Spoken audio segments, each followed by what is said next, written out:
Hello friends, आपका स्वागत है मेरे चैनल पे। तो जैसे कि आप सभी लोगों को पता लग चुका है कि आपके CSR UGC नेट के फॉर्म आ चुके हैं। तो मेरी आज की वीडियो इसी रिगार्डिंग है, जिसमें मैं आपको बताऊंगा कि कैसे आप इस फॉर्म को भर सकते हैं और क्या चीज़ें हैं जो आपको ध्यान में रखनी है इस फॉर्म को भरते समय। तो चलिए शुरू करते हैं। तो देखिए, जैसे ही आप इसके होम पेज पे आएंगे, आप सर्च कर लीजिएगा गूगल में CSR NTA। उसके बाद आपको ये पेज मिल जाएगा, ये जिसमें आप देखेंगे कैंडिडेट एक्टिविटी में आपको क्लिक करना है। तो जैसे ही आप इसमें क्लिक करेंगे तो एक नया पेज खुल जाएगा जहाँ पे आपको न्यू रजिस्ट्रेशन करना है पहले, यानी आपको फॉर्म भरने से पहले न्यू रजिस्ट्रेशन करना है। तो न्यू रजिस्ट्रेशन आप कर सकते हैं। उसके बाद आप क्लिक हेयर टू प्रोसीड में आगे बढ़ जाएंगे, क्योंकि एक जनरल इंस्ट्रक्शन बता रखी है, वो आप पढ़ सकते हैं, आपकी मर्ज़ी, और नहीं भी पढ़ेंगे तो भी कोई फ़र्क नहीं पड़ता है। तो हम आगे बढ़ जाते हैं। तो अब आपका तो अब आपका जो सबसे पहला पेज यहाँ पे आ रहा है, उसमें आपको पर्सनल डिटेल्स और अपना present address, permanent address, password choose करना है और सिक्योरिटी पिन आपको लिखना है। तो देखिए, जैसे ये डमी फॉर्म है तो मैं तो कुछ भी नाम यहाँ पे लिखूँगा अपने हिसाब से, पर आपको वही नाम लिखना है जो आपकी क्लास 10th की मार्कशीट में है। तो मैं यहाँ पे लिख देता हूँ प्रेम रावत, और आप देख सकते हैं बगल में नोटिफिकेशन भी आ रहा है कि candidate name must exactly be the same as registered in class 10th, यानी आपको वही नाम लिखना है जो आप क्लास 10th में। और यही सेम आपको फादर नेम में भी करना है और मदर नेम में भी करना है, यानी नाम आप वही लिखें जो आप क्लास 10th के डॉक्यूमेंट में। तो फादर नेम पे हम कोई भी नाम चुन लेते, समीर रावत कर लेते हैं यहाँ पे, समीर रावत। और मॉम के नाम पे यानी मदर्स नेम पे हम कर लेते हैं Monika, Monika Rawat. Okay. Date of birth मैं आपको बताऊं, डेट ऑफ बर्थ में इस बार 1 ईयर का रिलैक्सेशन आपको मिला। अगर आपकी 1 जुलाई 2022 तक 28 ईयर नहीं हो रहे हैं या 28 ईयर तक ही हो रहे हैं तो आप JRF के लिए अप्लाई कर सकते हैं, नहीं तो आप JRF के लिए अप्लाई नहीं कर पाएंगे। बट 1 जुलाई 2022 तक, जब से आपका डेट ऑफ बर्थ है, तब से आप काउंट कर लीजिएगा। तो अभी मैं JRF के लिए भर रहा हूँ, तो मैं कम ही भरूँगा थोड़ी एज। तो मैंने जुलाई भर दिया है यहाँ पे, और डेट ऑफ बर्थ मैंने 96 कर दी। जेंडर यहाँ पे मैं मेल से भर रहा हूँ, और एनिटी टाइप आप कुछ भी भर सकते हैं। यहाँ पे मैं एनी अदर गवर्नमेंट आईडी मैंने डाल दिया है। लेटर सपोज आधार कार्ड आप मान लीजिए, तो आधार कार्ड में आपके 12 नंबर होते हैं, तो मैंने 12 नंबर डाल दिए हैं। ओके, कुछ भी मैंने रैंडम 12 नंबर डाल दिए। पर एड्रेस देखिए, आप वही डालेंगे जहाँ पे आप रह रहे हैं, और या जहाँ पे आपको ये सब जानकारी चाहिए। अगर कुछ भी गड़बड़ होती है तो बाकी एड्रेस की कोई दिक्कत है नहीं। मैं डाल रहा हूँ K32 ब्लॉक C, लोकेलिटी डाल देते हैं विजयनगर, और कंट्री आपकी इंडिया, स्टेट आपका दिल्ली, दिल्ली डाल देते हैं इसको, स्टेट को, स्टेट आपकी दिल्ली। और पिन कोड मैं आपको डाल रहा हूँ यूनिवर्सिटी ऑफ दिल्ली का 111007। बाकी आप वही डालेंगे जो भी आपके प्रेजेंट एड्रेस होगा। ईमेल एड्रेस आपको वो डालनी है जहाँ पे आपको सारी इन्फॉर्मेशन चाहिए। तो ये मैं डाल देता हूँ अपने हिसाब से इन्फॉर्मेशन लेने के लिए। अब ईमेल एड्रेस आप वही, अब बारी आती है ईमेल एड्रेस की। तो ईमेल एड्रेस आपको वही डालना है जिसमें आप पर्टिकुलर कम्युनिकेशन कर सकें, और या जो भी जानकारी आपको मिले वो इस ईमेल एड्रेस में मिल जाए, और आपके पास ही वो ईमेल हो तो उस वही डालिएगा। तो मैं अपने हिसाब से डाल रहा हूँ। तो यही सेम आपको तो उसके बाद आपको कंफर्म ईमेल लिखनी है, वही सेम। तो मैं कंफर्म ईमेल मैंने लिख दी है। मोबाइल नंबर भी आपके पास वही आप डालें जो आपके पास रहता है और जिसमें आपको जानकारी मिल सके, यानी रिचार्ज होता हो पूरा। सेम एज़ परमानेंट एड्रेस डाल सकते हैं आप, same as present address sorry डाल सकते हैं। और यहाँ पे पर कंफर्म मोबाइल नंबर आया है, तो कंफर्म मोबाइल नंबर भी मैं कर देता हूँ 747, ये मैंने डाल दिया confirm mobile number. Same as present address मैं यहाँ पे कर रहा हूँ ताकि हमें बार बार ये भरने की ज़रूरत ना पड़े। पासवर्ड, अब आप देखिए, आपको पासवर्ड चूज़ करना है तो आप पासवर्ड कुछ भी चूज़ कर लीजिए। यहाँ पे आपको मतलब कैपिटल वर्ड यूज़ करना है, एक आपको मतलब लोअर केस अल्फ़ाबेट यूज़ करना है, एक न्यूमेरिकल वैल्यू यूज़ करनी है, एक स्पेशल कैरेक्टर यूज़ करना है, और 8 to 13 कैरेक्टर का आपको पासवर्ड होना चाहिए। तो उस हिसाब से आप कुछ भी बना लीजिएगा, जो भी जिसमें भी आप कंफर्टेबल है, जो भी आपको सही लगे। सिक्योरिटी क्वेश्चन में आप भी कुछ भी चुन लीजिएगा। तो मैं फेवरेट बुक चुन लेता हूँ, और फेवरेट बुक में हम डाल देते हैं क्लीडन। बाकी आपका जो भी फेवरेट बुक हो या जो भी क्वेश्चन आप चुनना चाहें वो आप चुन सकते हैं। तो हम बढ़ते हैं अब रजिस्ट्रेशन की तरफ आगे। तो मैं सबमिट कर रहा हूँ। सिक्योरिटी कैन मैच नहीं कर रहा, वो पासवर्ड दोबारा डालना पड़ेगा इसके लिए। पासवर्ड मैं दोबारा डाल देता हूँ, क्लेडन यहाँ पे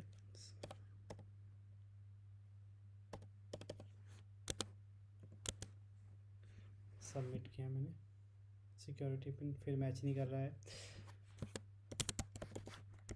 सिक्योरिटी पिन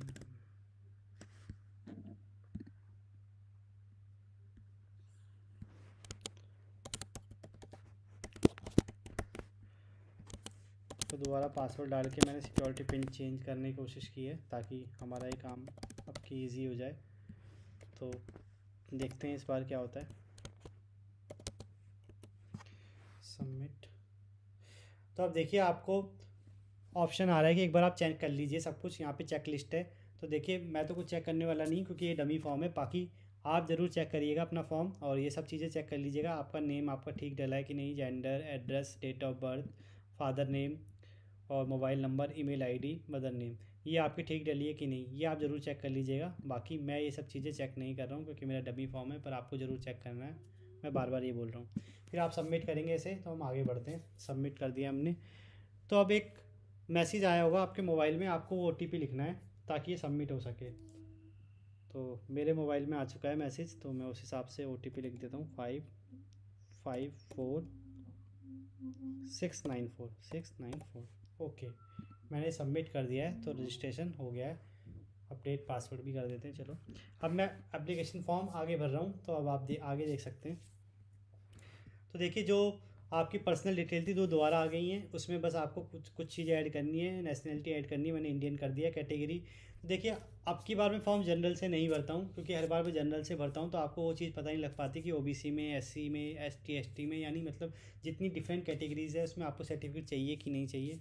तो अब मैं आपके हिसाब से ही OBC में ये फॉर्म भरता हूँ, या लेटर सपोज़ मैं SC में भर लेता हूँ।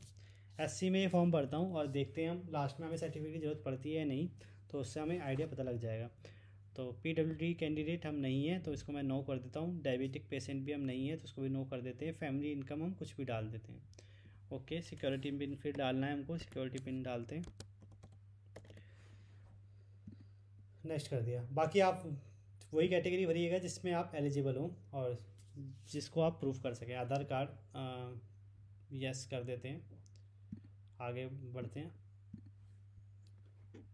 तो आधार कार्ड में मैंने लिखा है I am not willing to share my Aadhaar number, तो मैं इसको यहाँ पे क्लिक कर देता हूँ। बाकी आपकी मर्ज़ी है, आप चाहे दूसरे को क्लिक करें चाहे पहले को क्लिक करें, कोई फ़र्क नहीं पड़ेगा।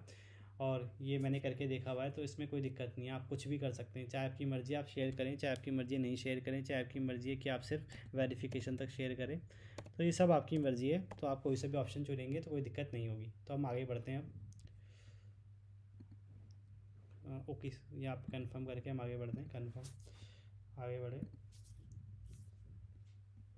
अब आ गया देखो एग्ज़ाम एंड सेंटर डिटेल्स। ये बहुत इंपॉर्टेंट हो जाता है क्योंकि एक तो आपको ये पता होना चाहिए कि आपको भरना क्या है, GRF भरना है या नेट भरना है, और दूसरा आप सेंटर आपको ये पता होना चाहिए कि आप उस टाइम पे कहाँ कहाँ रहने वाले हैं। यानी जून में जब आपका पेपर होगा तो आप कहाँ पे होंगे, क्योंकि कई बार क्या होता है आप बोलते हैं कि आपने सिटी रिलोकेट कर दी है तो अब क्या सेंटर चेंज होगा, और ये आपने लेट फॉर्म भरा तो आपको पता नहीं चला कि मतलब सीटें क्लोज़ हो जाती हैं। तो इस हिसाब से मैं आपको कहूँगा फॉर्म भी जल्दी भरें और समझ के फॉर्म भरें।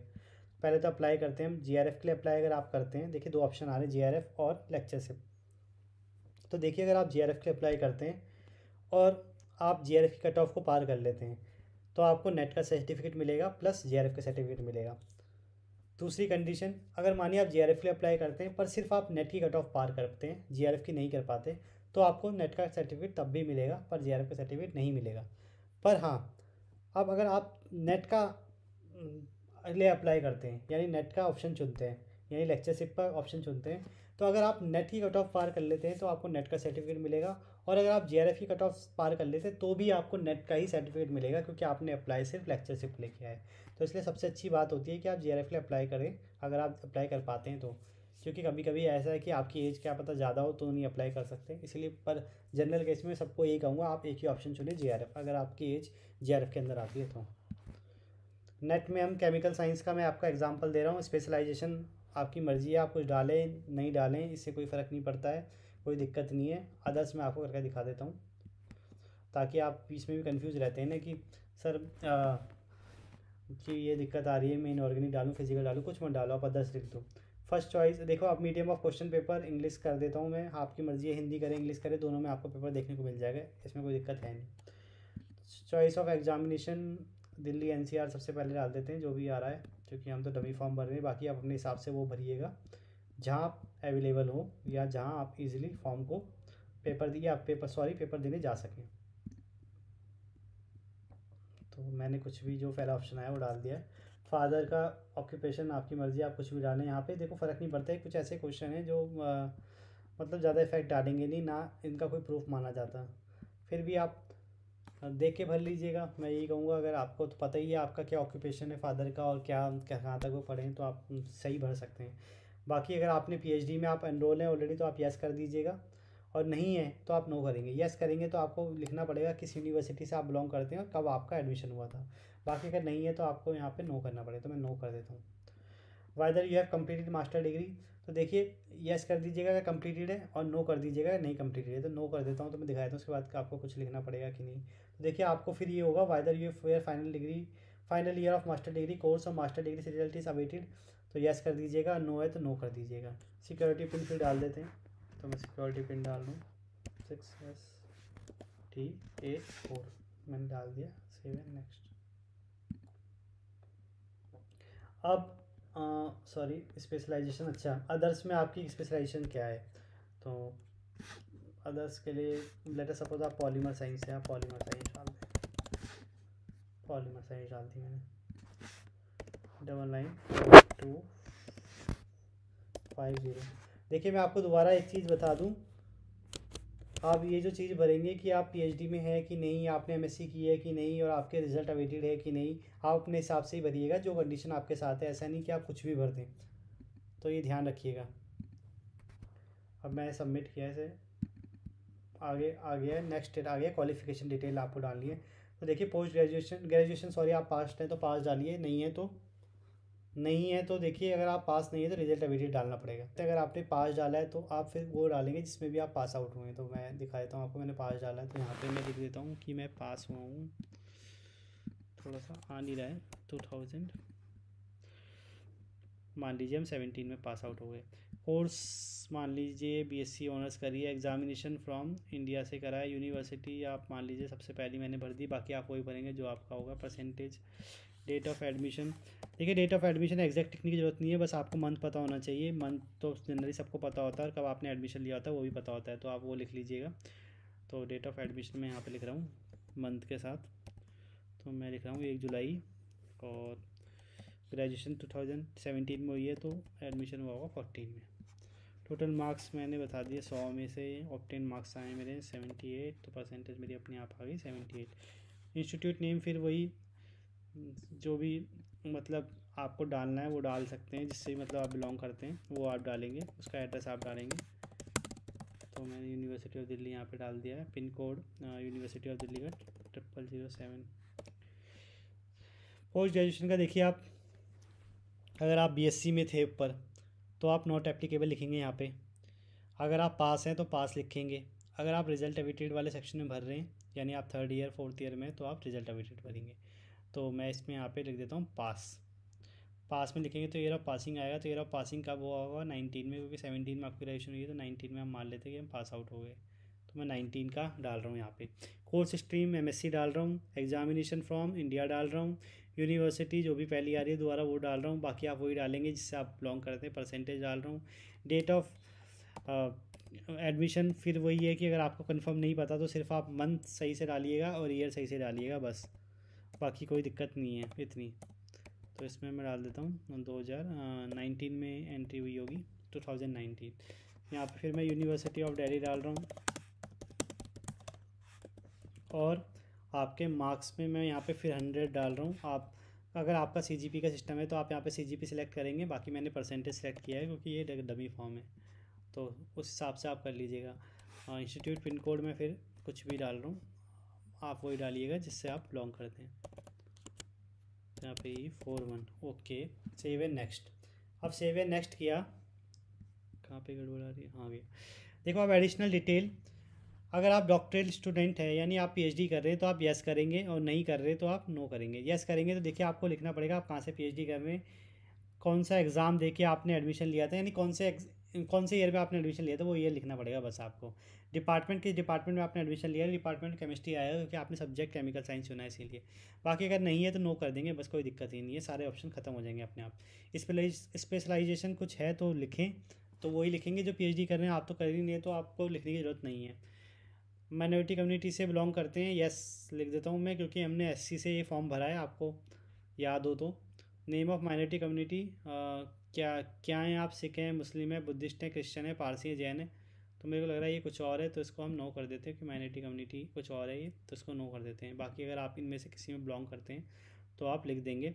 लेटर सपोज़ मैं आपको यहाँ पे सिख लिख के दिखा देता हूँ, उसके बाद आपको लिखना है कि आपकी जो एनुअल इनकम है लेस दैन 6 लाख से ऊपर है, तो आप बता दीजिएगा येस नो, अगर आपका ऐसा ही कोई केस है तो। बाकी मैं यहाँ पे नो कर रहा हूँ ताकि कन्फ्यूज़न ना हो कुछ भी। 908GU3। अब नेक्स्ट बढ़ते हैं आगे।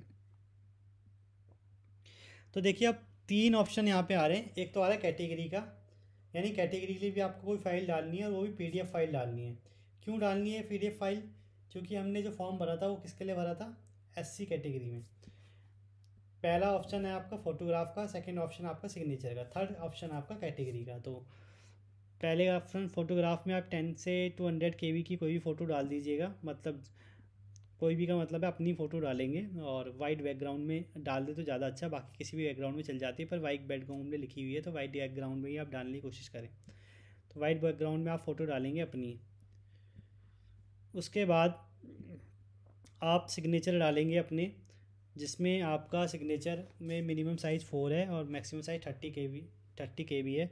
और फिर कैटेगरी में कैटेगरी सर्टिफिकेट डालेंगे जिसमें आपका मिनिमम साइज़ 50 है पीडीएफ का और मैक्सिमम साइज़ 300 KB है। अब आप देखेंगे तो हम लास्ट स्टेप में आ गए हैं, इसके बाद फाइनल सबमिशन है बस। तो देखिए आप जब ये तीनों डाल देंगे उसके बाद आपको फाइनल सबमिशन से पहले बोलेगा कि एक बार अपना फॉर्म रिव्यू कर लीजिए, तो आप उसको रिव्यू कर लीजिएगा और देख लीजिएगा आपने जो डिटेल भरी है वो सही भरी है कि नहीं, और अगर कुछ भी अगर आपको मिल रही है तो आप उसको ठीक कर सकते हैं। और उसके बाद फाइनल सबमिशन के बाद अगर आपकी कोई फ़ीस बनती है तो आपको फ़ीस का ऑप्शन भी आएगा, और नहीं बनती है तो कोई फ़ीस का ऑप्शन नहीं आएगा। तो देखिए इतना फॉर्म मैंने आपके लिए भर दिया है, और ये जैसे कि डमी फॉर्म है तो ना मैं फ़ीस सबमिट करने वाला और ना मैं कोई मतलब फ़र्ज़ी डॉक्यूमेंट अपलोड करने वाला। तो बाकी ये सब जो वीडियो थी आपको समझाने के लिए थी, और आई होप आपको समझने आ गया होगा कि आपको कैसे फॉर्म को भरना है।